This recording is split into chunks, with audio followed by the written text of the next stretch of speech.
Hi everyone, we are going to look at writing titles and descriptions for the products on our store. And the reason that this is an important part of the process is because, well, there's two reasons actually. The first is for search engine purposes, search engine optimization, to help people find your store and your product pages in the search engines, so in Google when they're searching for a particular product. And also it's for the user experiences to help sell your products when visitors come to your website. So these are the dummy products I added earlier. Let me go ahead and click on this one. So what I'm going to do here is I'm going to give it a proper title and a description.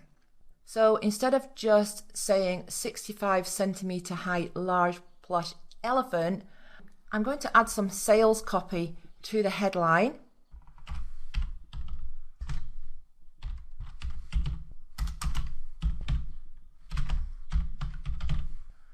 So this is the new title, Large Huggy Soft Plush Baby Elephant.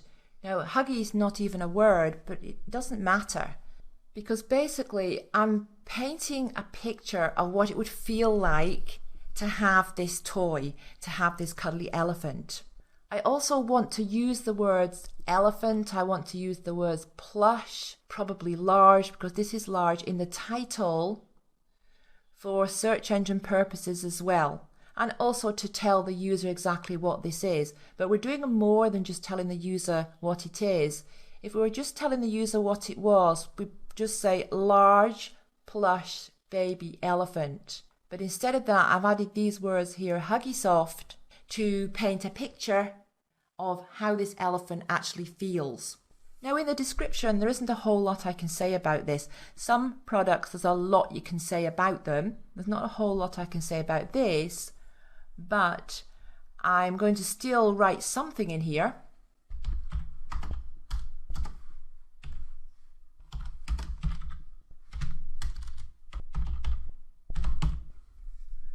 Alright, so I've put some features about the toy. So the height, I've put the colour and the material. Now this here is just a little bit of a blurb, a bit more sales copy. Wrinkly skin, baby soft, plush, realistic elephant. Now if this was something that had certain specifications, then you would put a lot more in here.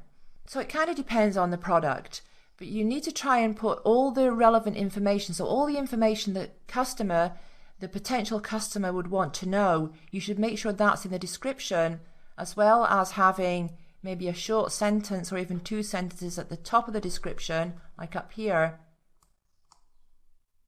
There's basically your sales copy, along with your title, which is also your sales copy. Now titles, they don't have to be long. You don't really want a great big long title either. So sales copy doesn't have to be long. If you think you are going to struggle with titles and descriptions, I highly recommend you get Cashvertising from Kindle. You can get it as an ebook, so it's just a few dollars. Now going down to the images, I only uploaded one image here for this dummy product. Ideally we'd want more than one, but just one is okay if it's a good one. So this is a good image. It's a nice clear image and it really shows the toy well. So it's okay just to have one image if it's a good image. And again, it depends on the product. If you have a product that needs to be shown from different angles and different sides, then you need to have images to show that as well.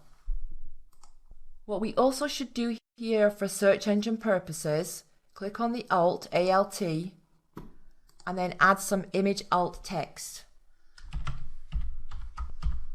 This is just a very brief description of what this is. This is nothing to do with sales copy, just a very brief description of what it is. Baby plush elephant. So that'll do for that.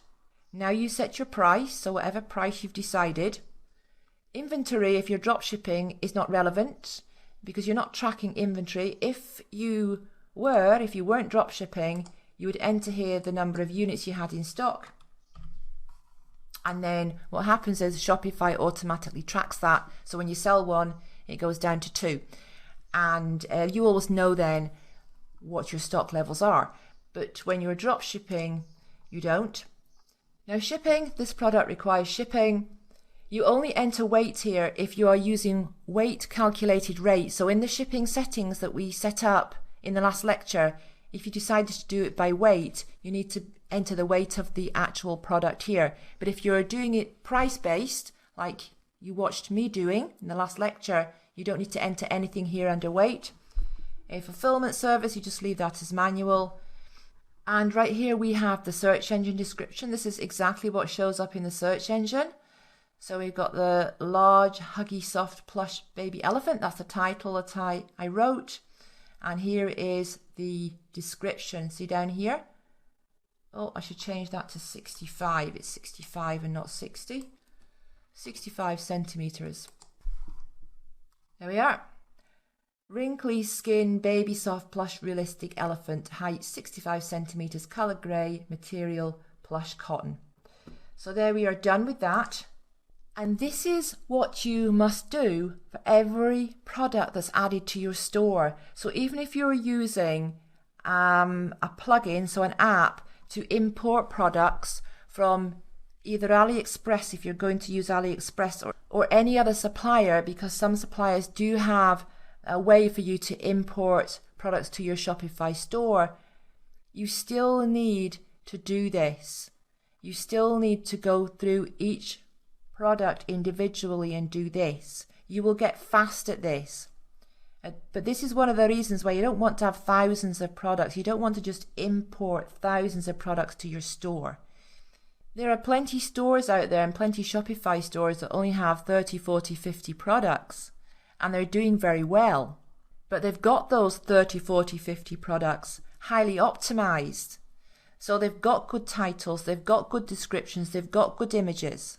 And this is more important than having hundreds of products that have not been optimized at all, have really awful titles that are not at all user-friendly and not friendly for when someone comes to your website and is looking at your products.